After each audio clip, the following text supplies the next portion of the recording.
Qu'est-ce que le droit? Quand on pense au droit, on pense à un tribunal, à un procès au cours duquel interviendrait un juge, un avocat, un plaideur, une victime. Mais le droit, c'est un peu plus que ça. Pour les Romains, ius est ars boni et aequi. Le droit est l'art du bon et du juste. C'est le métier de l'homme qui excelle en bien. Rien que ça.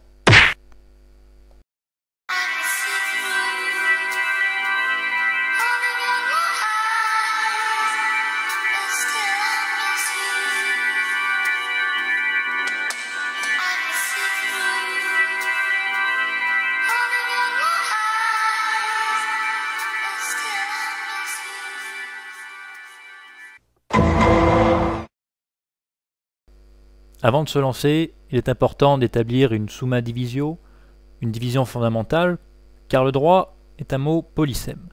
Il a plusieurs sens juridiques.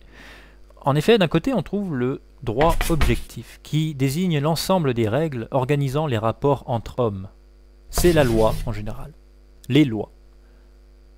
De l'autre côté, on trouve le droit subjectif, qui rassemble les prérogatives reconnues aux individus dont ils peuvent se prévaloir. On y retrouve la liberté de circulation, la liberté de penser, la liberté religieuse, etc. À présent, intéressons-nous à la règle de droit.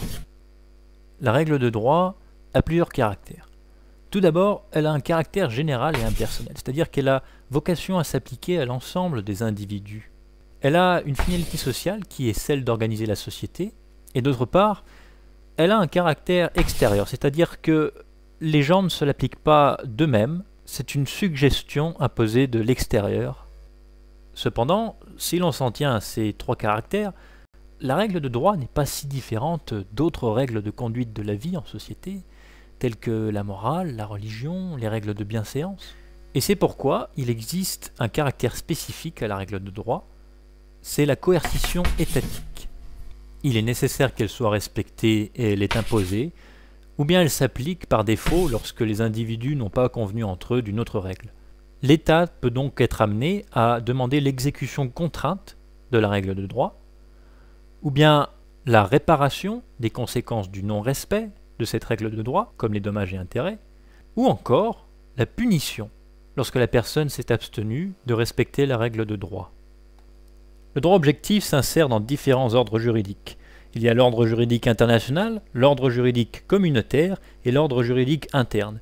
À chacun de ces ordres correspond son système de loi et ses pratiques. En France, on oppose les règles de droit public à celles de droit privé. Le droit public correspond à l'ensemble des règles de droit qui régissent les rapports entre l'État et les particuliers. On y retrouve le droit constitutionnel, le droit administratif, les libertés publiques, les finances publiques, etc. De l'autre côté, le droit privé régit les rapports entre particuliers. Et les principales branches en sont le droit civil et le droit commercial. Il existe cependant des règles de droit qui sont à la frontière entre privé et public, comme le droit pénal qui vise à protéger les individus mais également à sanctionner les infractions qui ont été commises contre l'intérêt général, c'est-à-dire contre l'État. Quant aux sources du droit, elles sont nombreuses. On retrouve les traités et conventions internationales, au premier rang desquels la Convention européenne de sauvegarde des droits de l'homme, qui existe depuis 1950 et qui comprend aujourd'hui 47 États membres sur le continent européen, du Portugal jusqu'en Russie. Cette institution est plébiscitée par les citoyens car elle leur permet de faire condamner un État qui ne respecterait pas les droits et libertés fondamentales reconnus par la Convention, que je vous invite à lire. On trouve ensuite les sources communautaires, qui sont le produit du fonctionnement des institutions européennes. Le Conseil européen définit les grandes orientations, la Commission européenne propose les lois, le Parlement et le Conseil de ministres prennent quant à eux la décision de voter la loi ou non. Enfin, à notre niveau, en France, on trouve la Constitution, les lois, les règlements, les ordonnances. Finalement, cela fait une grande variété de textes qu'il faut organiser, sous peine de s'y perdre. C'est ainsi que Hans Kelsen a théorisé la hiérarchie des normes, que l'on représente sous forme de pyramide, au sommet de laquelle se trouve la Constitution, ou le bloc de constitutionnalité, suivi des traités internationaux et du droit communautaire, eux-mêmes au-dessus du bloc législatif, composé des lois et des ordonnances, et enfin la base, composée des règlements, décrets et arrêtés, qui viennent mettre en œuvre toutes les dispositions qui leur sont supérieures. Pour veiller à l'intégrité de cette pyramide, on a recours à divers contrôles. Ainsi, lorsqu'un règlement est contraire à une loi qu'il est supposé mettre en œuvre, on peut lui opposer l'exception d'illégalité.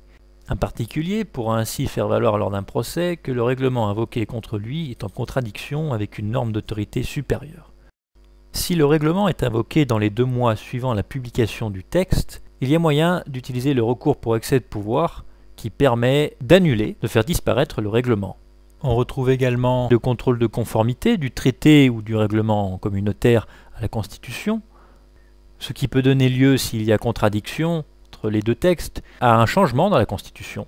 Le contrôle de conformité s'exécute aussi pour la loi vis-à-vis de la Constitution. Ce contrôle existe a priori avant la promulgation de la loi, mais également a posteriori par le mécanisme de la QPC, la question préjudicielle de constitutionnalité, qui permet à une partie de faire valoir lors d'un procès que la loi qui s'applique contre elle est contraire à la Constitution. Par principe, une loi nouvelle ne pourra pas s'appliquer à une situation née antérieurement. On dit de la loi qu'elle n'est pas rétroactive. En revanche, lorsque la loi nouvelle entre en vigueur, elle s'applique à tous les actes et faits qui lui sont postérieurs. C'est là l'effet immédiat de la loi nouvelle. Et enfin, pour clore le chapitre des sources du droit, il convient de parler de la doctrine qui vise à pointer du doigt les défaillances du système juridique et de mieux faire connaître le droit. Il y a également la coutume, à laquelle le législateur renvoie parfois, mais il faut également compter avec la jurisprudence que l'on peut entendre dans un sens large comme l'ensemble des décisions rendues par les juridictions dans une branche du droit ou dans son ensemble, et dans un sens strict, la jurisprudence correspond à une solution à un problème donné, une solution qui se répète et se maintient, si bien que si le même problème venait à être posé de nouveau, il est fort probable qu'il serait jugé conformément aux principes dégagés antérieurement. La formation de la jurisprudence tient au rôle que joue la Cour de cassation dans l'unification de l'interprétation donnée aux lois.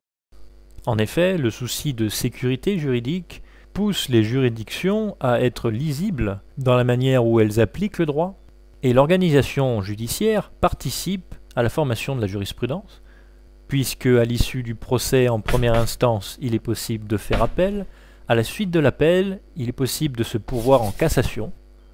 Les juges de cassation décident alors s'il faut casser ou rejeter le pourvoi. En cas de cassation, le procès est renvoyé en cour d'appel, qui peut alors aller dans le sens de la Cour de cassation ou lui résister, auquel cas la Cour de cassation se réunit en assemblée plénière et peut admettre qu'elle a tort ou forcer l'ensemble des juridictions à suivre son interprétation. Au chapitre des droits subjectifs, il faut avoir en tête que pour exercer un droit, il faut avoir la personnalité juridique. Il existe 2 catégories de personnes juridiques, les personnes physiques, grossièrement les êtres vivants, les humains, et les personnes morales, c'est-à-dire les personnes auxquelles la loi reconnaît la personne juridique, telles que les sociétés. Tout être humain acquiert la personnalité juridique dès la naissance, à la condition d'être né vivant et viable, puis l'on perd cette qualité de personne physique lorsque la mort est certaine, quand on constate l'arrêt complet des fonctions vitales, ou bien par déclaration d'absence ou de disparition, faite auprès du tribunal de grande instance. Il existe différentes catégories de droits subjectifs, la distinction fondamentale se situant entre les droits patrimoniaux et les droits extra-patrimoniaux. Nous verrons plus en détail la composition de ces catégories, dont on peut dire pour le moment que le patrimoine correspond à l'ensemble des biens et obligations d'une personne, il comporte un actif et un passif, et que personnes physiques comme morales ont toutes un patrimoine. Au volet des sources des droits subjectifs, il y a les actes juridiques, conventions et actes unilatéraux, mais également les faits juridiques, qui sont des événements ou des actions qui engendrent des effets de droit indépendamment de la volonté des intéressés. Actes et faits juridiques feront l'objet d'une prochaine leçon, car ils méritent des développements plus approfondis. Alors, que peut-on dire du droit ? Le droit, ce sont des droits, ce sont des institutions, ce sont des normes qui sont hiérarchisées dans une pyramide, et c'est vraiment beaucoup de travail. Voilà, c'est tout pour aujourd'hui. Il faut que vous ayez conscience que ce n'est qu'un cours d'introduction au droit, qui en temps normal prend un semestre à étudier, et que nous avons résumé ici en quelques poignées de minutes. Donc si ça vous intéresse, je vous invite à travailler un peu la matière. En tous les cas, merci pour votre attention, et d'autres vidéos sont à votre disposition. Check it.